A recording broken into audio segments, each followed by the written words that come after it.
The clouds are glowing lavender and gold as the sun climbs over the Big Belt Mountains this morning. The spring chorus of meadowlark song that floated across this pasture a few months ago has fallen quiet now. But in the distance, closer to 7 Mile Creek itself, over 100 black-billed magpies are flocking, perching along the fence line and gliding down into the grasses. My fellow birder and Last Chance Audubon Society volunteer, Stephen Turner, has joined me here this morning to renew a 5-year-old tradition. Since 2017, Prickly Pear Land Trust has given us special permission to conduct bird surveys here on their 7 Mile Creek property near Helena, Montana. It's a beautiful 350 acres with a variety of habitats, pasture, grassland, and over 1.5 miles of stream. It's also the site of a major stream restoration project, and public access is currently restricted to occasional volunteer workdays and educational tours. Restoring a degraded stream and the important habitats along it is no small task. Since the start, it's been a community effort led by Prickly Pear Land Trust, with many folks working together to bring this project to fruition. For the last 5 years, Stephen and I have been fortunate to be a part of this, making detailed observations of the birds here and learning how they respond to restoration. Hi, I'm Shane Sater, author of the What's Going On Out There blog. This reading is from August 10th, 2022. It's titled 7 Mile Creek, Restoring a Stream and Tracking Its Birds. If you're a more visual person and want to follow along with text and photos while you listen, you can also find this story on my website, what'sgoingonblog.org. So now, let's continue with the story. Part 1. 7 Mile Creek Bird Surveys. Each survey we do here is a close look at the birds. Which species are present today? How many of each? And what are they doing? Our route is always the same, starting in the pasture where we're now standing, and following the stream for over 1 mile through different restoration zones. We begin near sunrise, and continue birding for as long as it takes to get a thorough picture of the birds here on our survey day. And because birds fly, some of them for thousands of miles, what we see is always changing. During the summer, these surveys can take a long time. Some of them have lasted for 8 hours. And we've done a lot of them. Since we started in 2017, this morning marks our 187th survey. Doesn't it get boring to walk the same route again and again? Surprisingly, no. Each survey adds another layer to the stories this place has shared with us. The more we bird here, the richer our experience is. On every survey now, we walk past the place where a peregrine falcon caught and ate a magpie in 2017. We pass the section of stream where the bank swallows nested in 2019, the great horned owl's favorite perches, and the pond where we found a migrant blackpoll warbler in the spring of 2020. Already, we've accumulated volumes of these stories. Every shrub along this creek holds bird sightings and memories. Each season here has its general patterns, but still, no 2 days are the same. Just like a good TV series, each new episode paints a more interesting picture. So as we get ready to start our birding today, it's with a sense of anticipation. What will we find this time? Chapter 1. The Pasture. The air is mild and still this morning, just cool enough for a light coat. We're standing in the closely grazed pasture where we begin our surveys. 7 Mile Creek is a distant band of darker vegetation to the north. Today, Stephen is recording the bird data. Already, he's noted the weather and started his timer. We're both wearing binoculars, and I'm carrying my camera. Our eyes and ears are ready. It's time to get started. We don't have to wait long. To our east, we hear the sharp electrical sparks call of an eastern kingbird from a Russian olive.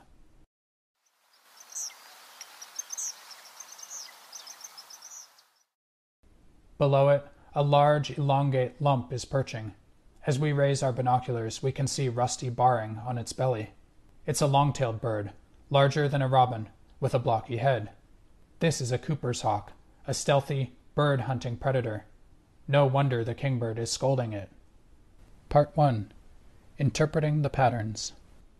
Having 5 years of bird survey data is a huge help when it comes to understanding what we're seeing today. Over these years, we've never found Cooper's hawks nesting here, but they stop over regularly in the spring and fall, trying to ambush small songbirds as they migrate through. Wherever this hawk spent the summer, it seems that its migration has already begun. It's surprisingly early in the fall to see a Cooper's hawk here, though. In past years, our earliest fall migrating Cooper's hawks have passed through 7 Mile Creek 2 weeks later than this. So is today's raptor just an atypical one, starting its migration extra early?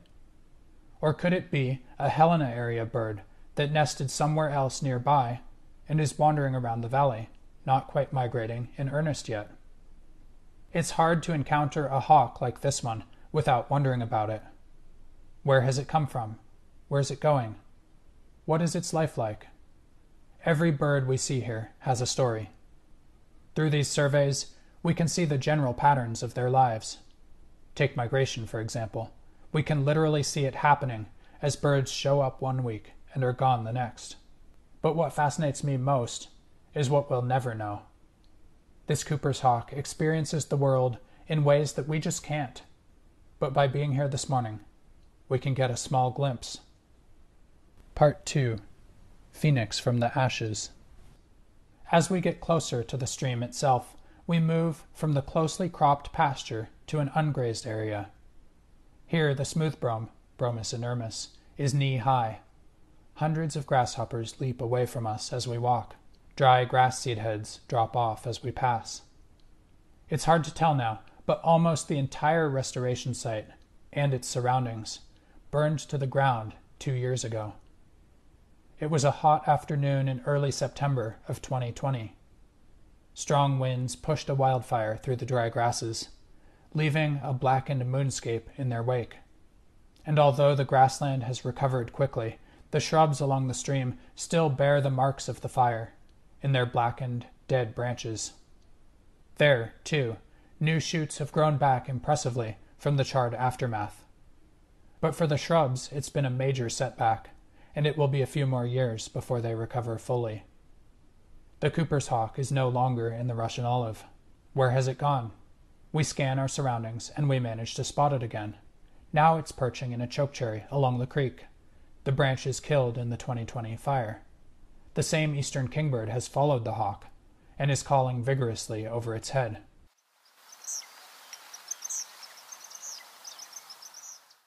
The raptor takes off, heading northeast, low. In the instant before it flies out of sight, we see the kingbird leap into flight and dive bomb it. Part 3. More hawk drama. The hawk is hidden by shrubs for just a few seconds. Then it suddenly changes course, and it's back in the open, flying quickly upstream. Now there are 2 eastern kingbirds chasing it, calling explosively and diving repeatedly. After about 100 yards, the kingbirds land in a dead alder. The Cooper's hawk continues on. Why have the kingbirds stopped? Maybe they're still defending a breeding territory, with fledged young nearby. Once in a great while, we can hear a western meadowlark singing faintly in the distance. A pair of far-off sandhill cranes start making their resounding calls. By now, we've seen 6 eastern kingbirds in this area. As we had suspected, it seems that they're a family group with fledglings. We're getting close to the stream now, so we turn west, walking up the drainage towards the Continental Divide. From here, our bird survey route will follow the creek. As we get closer, the Cooper's hawk flushes again, and the kingbirds have decided they're not done with it yet. 2 of them flutter into the air and chase it another 200 yards upstream, diving at it again and again. As the kingbirds finally peel off and the hawk lands, a small group of magpies take off with a harsh chatter of alarm. For a predator that hunts from ambush, this hawk is not having a good morning. To our right, near the stream, we hear a Bullock's oriole chattering. Then we see her. No black throat, so this is a female, flying into a dead alder. There she's joined by a yellow warbler. These are 2 species that are closely associated with deciduous trees and shrubs, often along streams. Usually we see them in much denser cover than what this dead alder is offering. We've reached 7-Mile Creek.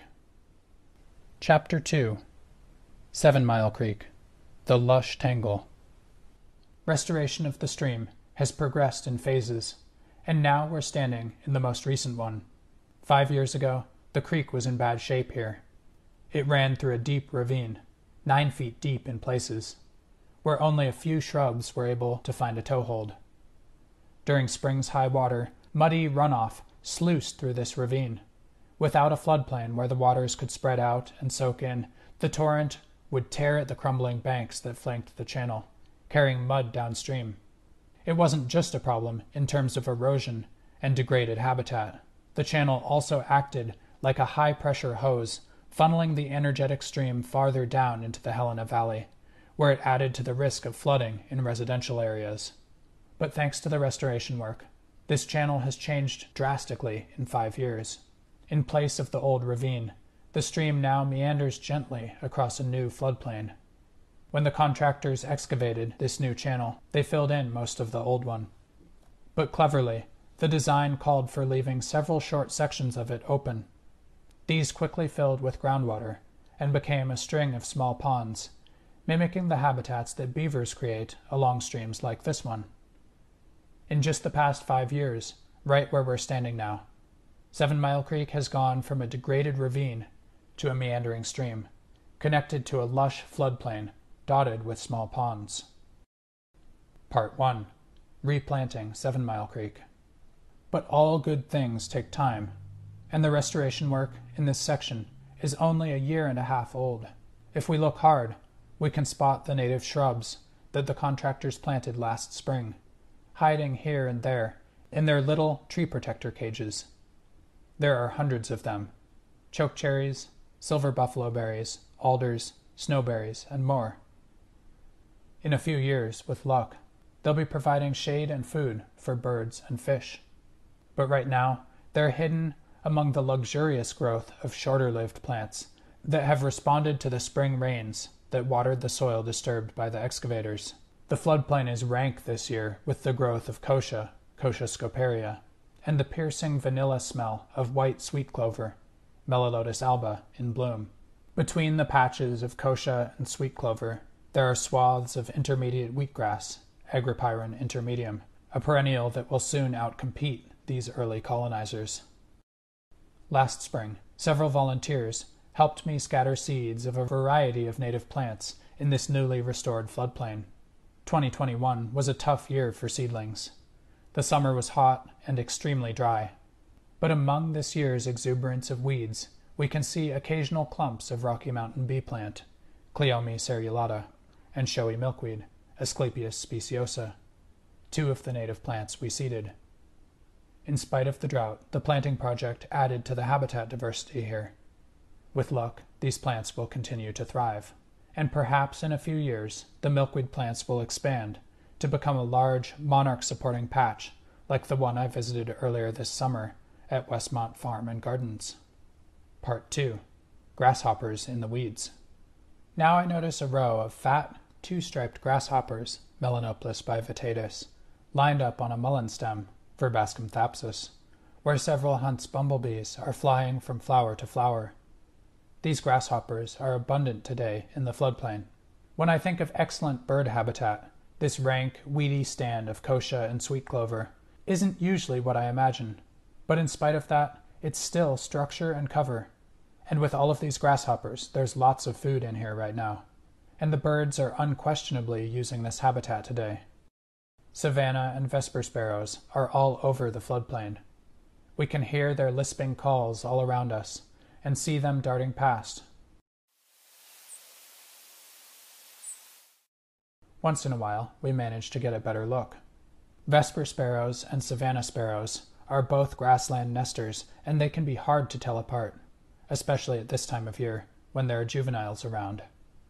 Both are streaky, well-camouflaged songbirds. But the vesper sparrows have a noticeable white eye ring, plus white outer tail feathers, which they flash conspicuously as they fly. Savannah sparrows, on the other hand, lack the white tail feathers, and they often show a yellow smudge in front of their eye. Part 3. Birds of the Floodplain. Now that the eastern kingbirds have chased the Cooper's hawk away, the kingbirds are chattering and foraging here. They leap into the air in pursuit of insects, then quickly return to their perches in the kochia and other weeds. Earlier this summer, we saw multitudes of red-winged blackbirds spread out across this habitat, singing from territorial perches near the ponds and the stream. That bustle of dozens of males spreading their red shoulder patches and singing "conkaree" is gone today.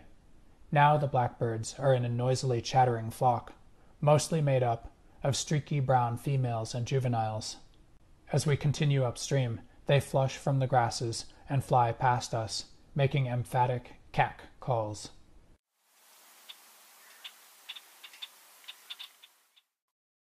We wade through the tangle of floodplain vegetation to the end of a small pond and peer over it, looking for ducks and shorebirds, but we don't see any. A Savannah sparrow is foraging near the water's edge. A common yellowthroat makes its rough chack call from the cattails.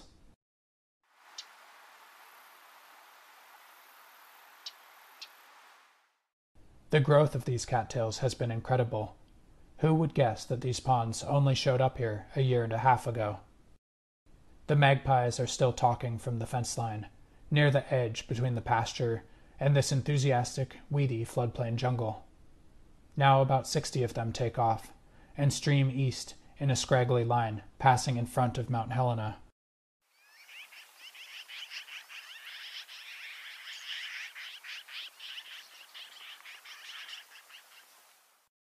Part 4. From Swallows to Cranes. We spot a couple of cliff swallows dipping low over the ponds, catching insects. A female mallard, wings tucked, glides in and lands with a splash. Moments before she lands, she's already invisible among the rank floodplain growth. And what's that massive bird flying downstream? We raise our binoculars and see the long, thin neck of a lone sandhill crane. It flaps on past us, its silhouette crossing the distant, smoky Elkhorn Mountains. A few of the magpies are still perching nearby. It's an astonishing group that we've seen this morning, well over 100 of them. It's another sign of the season. This year's magpie chicks have fledged, and several families with young have joined together to form this flock. One of these magpies is closer now, and I can see that its tail is short. This is probably one of the fledglings. The sun is 2 hours high now, and a few insects are beginning to sing. I recognize the distant evocative trill of a four-spotted tree cricket, Oacanthus quadripunctatus.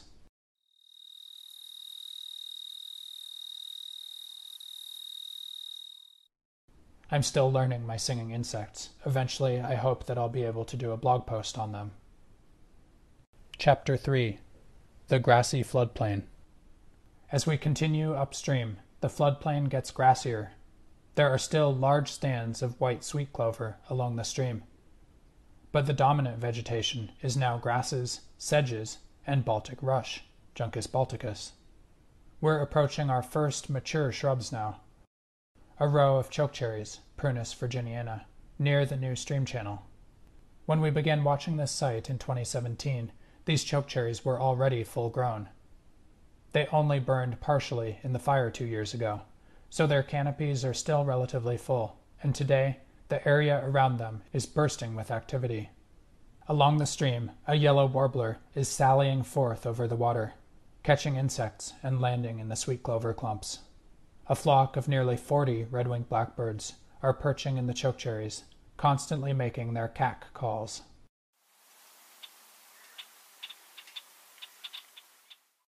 A Bullock's oriole lands in a young willow along the stream nearby, then flies to the chokecherries and gleans insects along the branches. More vesper sparrows and Savannah sparrows are perching in the chokecherry thicket. In the far end, a small flock of house sparrows lands, vocalizing.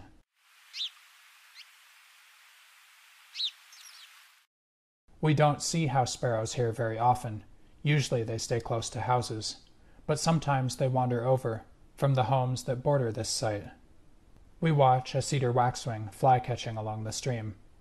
flapping above the gentle meanders of the channel, and then landing in an alder. Another waxwing is doing the same thing farther away, taking advantage of the late summer insects. In the distance we can hear the musical tinkle of horned larks as little groups fly over.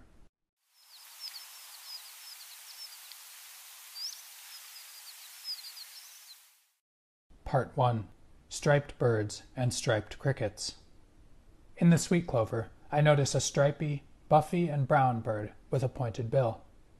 It's almost the size of a red-winged blackbird, but this is something different. It's a bobolink. These uncommon birds nest in lush pastures and hayfields, but now their nesting season is over. Today's bird is solitary, although in the past we've seen small flocks stopping over here this season. Bobolinks have an incredible migration, journeying as far south as Argentina for the winter. This is a special bird to see here. Now we're walking past another series of small ponds. These ones are older. This phase of the restoration happened 4 years ago, in 2018. The surrounding vegetation is still grassy, much more open than the dense tangle downstream. There's no jungle of plants to wade through here. Once again, we search for shorebirds, but we aren't finding any around these ponds either. It isn't a total surprise. Shorebirds like mudflats, and that's a habitat we don't have much of here. There are a few more red-winged blackbirds perching in the flooded willows and alders along the margins. We also spot a juvenile western kingbird, the first of the morning, perching here all by itself. Bird activity is slowing down as the morning warms up. Still, we can hear another common yellowthroat making a chack call from the cattails. A few striped ground crickets, Alonemobius fasciatus, have begun singing from the moist soil near the pond edges.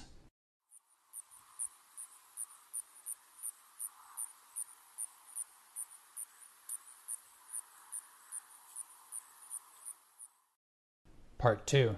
Cottonwoods and New Beginnings. Now we're walking past an area where Prickly Pear Land Trust volunteers planted 400 cottonwoods, willows, and other native shrubs along the stream this spring, with funding from a Last Chance Audubon Society grant. Most of the plantings seem to be doing well so far, in spite of the dry summer.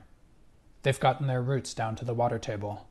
And recently, Prickly Pear Land Trust intern Olivia Jacobowski coordinated volunteers to install browse cages, protecting these tender plants from deer. Mourning doves keep flying past us, going upstream in groups of 2 to 4. By now we've counted 37 of them. Most continue farther upstream, but one lands in a dead alder over one of the ponds. Already, it's clear that these ponds and the flooded shrubs around them are supporting a variety of birds.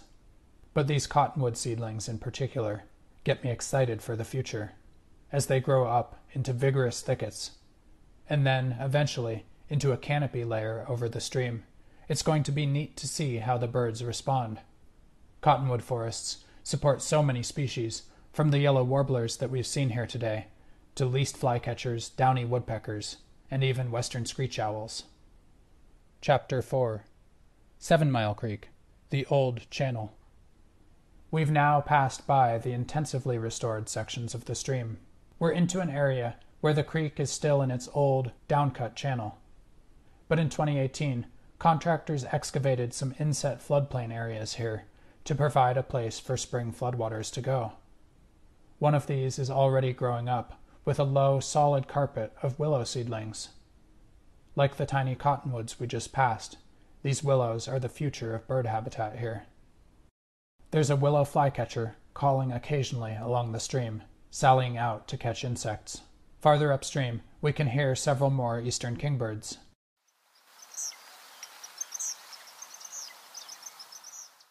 Some of the mourning doves we saw in flight earlier are perching here. We listen to a gray catbird, the first of the morning, mewing from the thickets above us.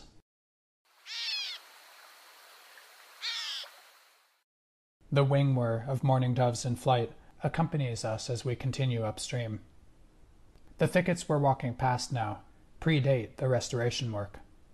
Chokecherries, alders, and sandbar willows, Salix exigua, are the common shrubs along this narrow stream corridor. But although the habitat here is more mature than downstream, The future potential of the riparian vegetation in this section is much less. A decade from now, the shrubs of the restored sections may be 10 times as extensive as these thickets. Part 1. Rapid regrowth. Nevertheless, this area tells us a story of resilience. Almost all of these chokecherries and alders were completely top-killed 2 years ago when the fire swept through. But the chokecherries have sprouted back from their underground rhizomes. Already, the new shoots are almost head-high in places. They've regained probably half of the biomass that they had before the fire. And it's a similar story with the alders, which have sent new leaves forth from their trunks. We walk past a shallow wetland area, filled with cattails, sweet clover, and rushes. Like all of the wetlands on this site, this one was created as part of the stream restoration work. Here the birding gets busy again. 15 gray partridges leap into flight, displaying their rusty outer tail feathers as they whir off into the distance. And these aren't the first partridges we've seen here this morning. This flock brings our total partridge count up to 45. Clearly, some of the partridge nests were successful here this year. Part 2. Goldfinches and leisurely buntings. Another mourning dove is sitting tight in a thin-leaf alder, Ulmus incana, along the stream, near a couple more eastern kingbirds. A goldfinch is perching in the top of the alder, making its cheerful potato chip call.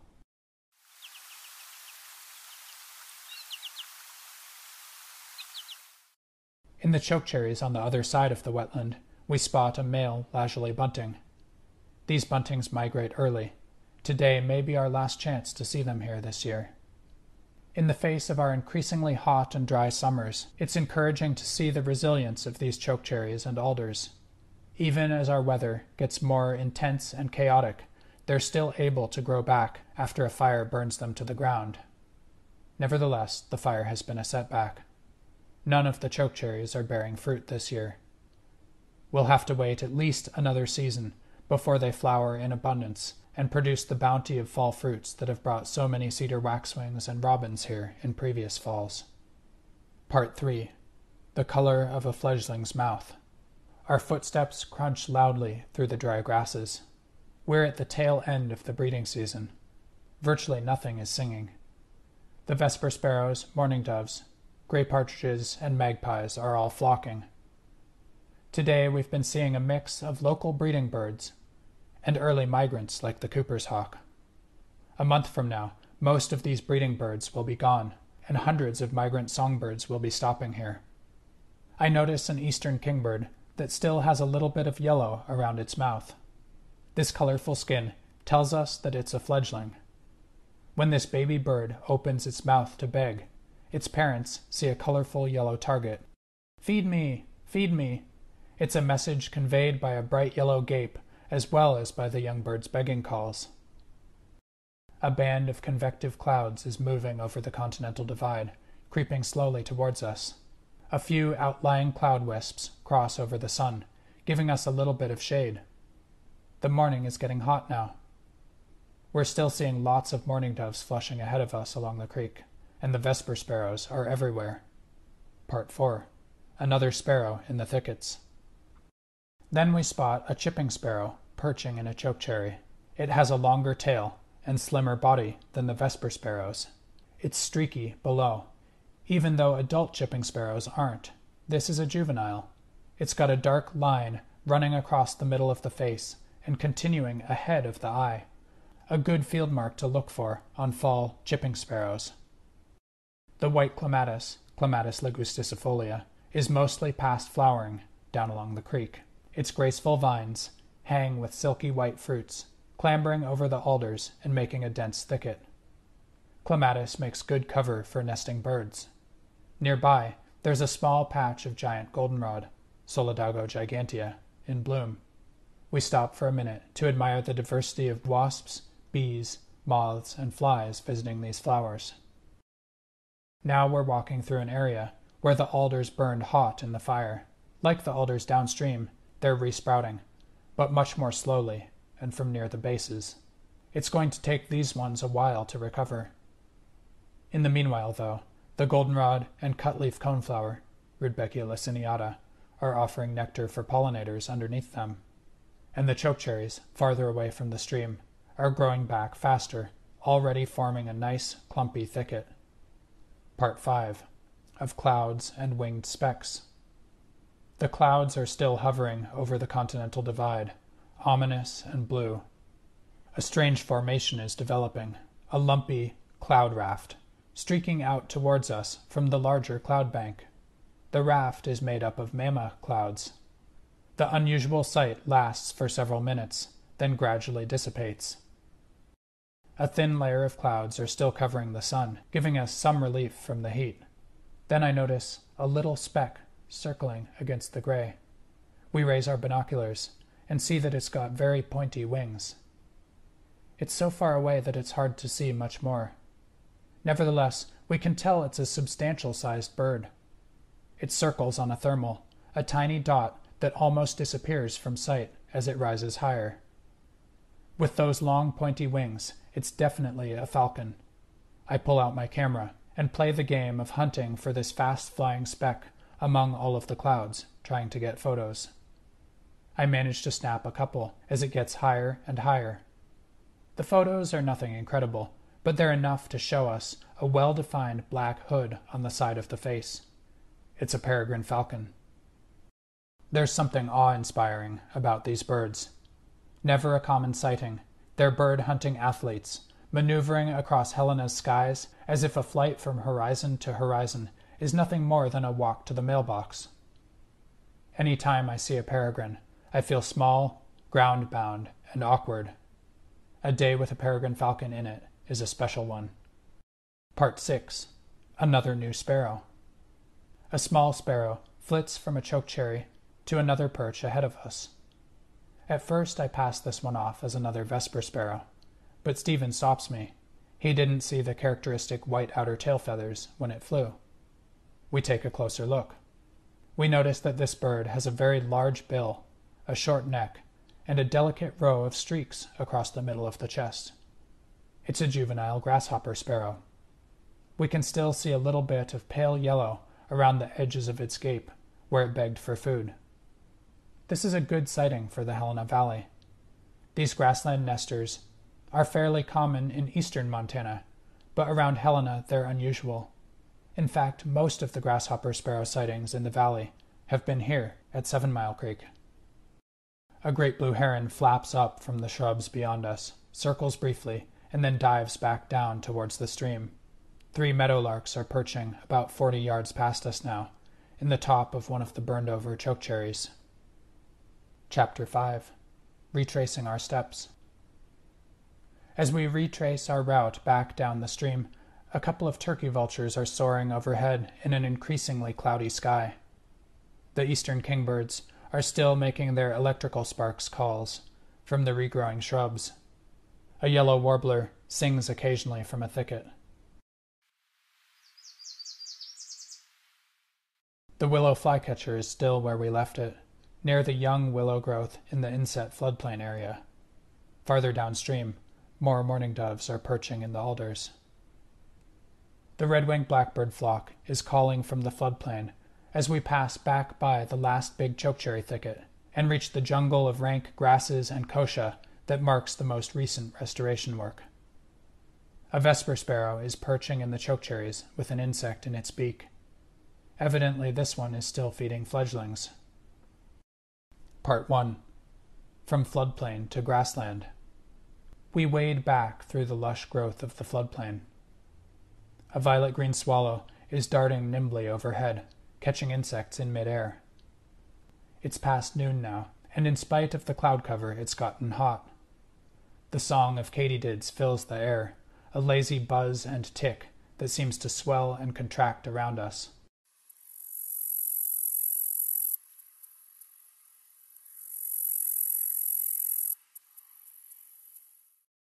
We're walking back across the grassland now. I'm taking a few notes when Stephen spots another raptor flying quickly north over us. It's large, with pointed falcon wings like the peregrine that we saw earlier. But as we follow it with our binoculars, we can see that this one has dark wing pits and is brownish above. It's a prairie falcon, another magnificent cliff-nesting predator. And like the peregrines, prairie falcons are incredible in the air, roaming widely as they hunt rodents and birds. Part 2. The birds and their stories. Even on this one day, we've seen so much here. Hundreds of birds, dozens and dozens of species. They tell a story of late summer fading into fall. Birdsong is quiet. Fledglings are on the wing. The birds are flocking up, finding grasshoppers and preparing for migration. Already, several of our local 7-Mile Creek breeders are gone for the year. Brewer's blackbirds, spotted sandpipers, killdeer, and brown-headed cowbirds. Others are new arrivals from elsewhere, either migrants or drifters. Among these are the Cooper's hawk, the chipping sparrows, and the grasshopper sparrow. There's so much that we can wonder and will never know about these birds. Where have they each come from? Where are they going? What are their lives like? Some of it we can learn, but much of it will always be a mystery. Stories that we can glimpse, perhaps, but never really know. What we do know is this. These birds bring this stream restoration project alive. To me, 7-Mile Creek is an inspiration. It's an example of what we, as a community, can do when we work together to improve habitat. Part 3. 7-Mile Creek, a roadmap for restoration. Even though this project is young, it's already easy to see that it's been successful. Even now, the habitat here is supporting dozens of gray partridges, mourning doves, and vesper sparrows. There are meadowlarks and swallows.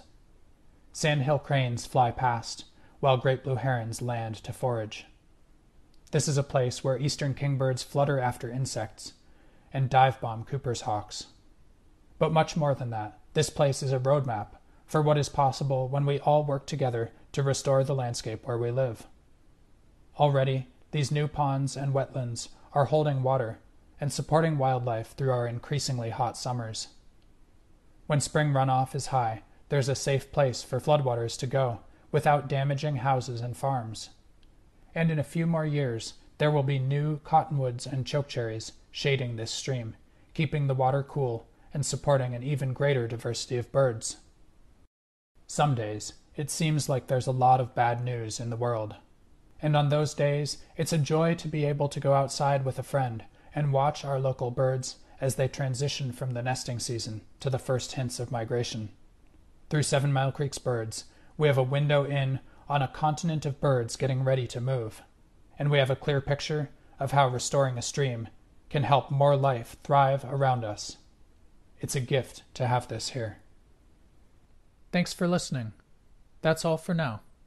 Again, you can find all of this material in written form, along with lots of photos, on my website, whatsgoingonblog.org. That's also where you can sign up for email updates when new stories are published. And if you'd like to join those generous folks who make my work possible, that's also where you can find my Patreon page and make a monthly donation. I believe in making these stories available to everyone, so a donation is never expected. But if you're in a place where you can give me that support, it's a huge help. And until next time, get outside and keep your eyes open for the birds around you and the habitats they use. And if you see opportunities to collaborate on habitat improvement for birds in the Helena area, let me know.